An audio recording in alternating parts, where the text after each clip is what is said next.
اعوذ باللہ من الشیطان الرجیم، بسم اللہ الرحمن الرحیم۔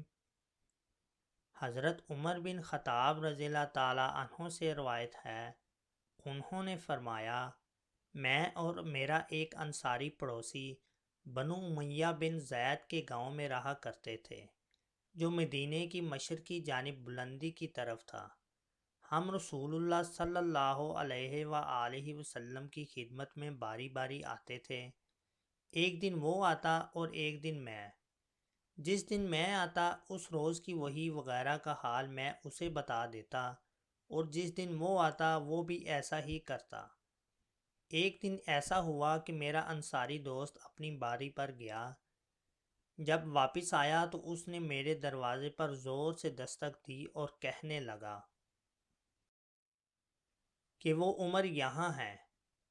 میں گھبرا کر باہر آیا تو وہ بولا، آج ایک بہت بڑا صانعہ ہوا ہے۔ رسول اللہ صلی اللہ علیہ وآلہ وسلم نے اپنی ازواج کو طلاق دے دی ہے۔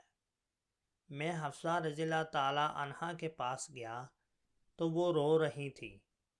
میں نے کہا، رسول اللہ صلی اللہ علیہ وآلہ وسلم نے تمہیں طلاق دے دی ہے؟ وہ بولی، مجھے علم نہیں ہے۔ پھر میں نبی صلی اللہ علیہ وآلہ وسلم کے پاس حاضر ہوا اور کھڑے کھڑے عرض کی، آیا آپ نے اپنی بیویوں کو طلاق دے دی ہے؟ آپ نے فرمایا، نہیں۔ تو میں نے مارے خوشی کے اللہ اکبر کہا۔ دوستو، حدیث مبارکہ دوسرے لوگوں کو شیئر کر کے ان کے علم میں بھی اضافہ کیجیے۔ جزاک اللہ۔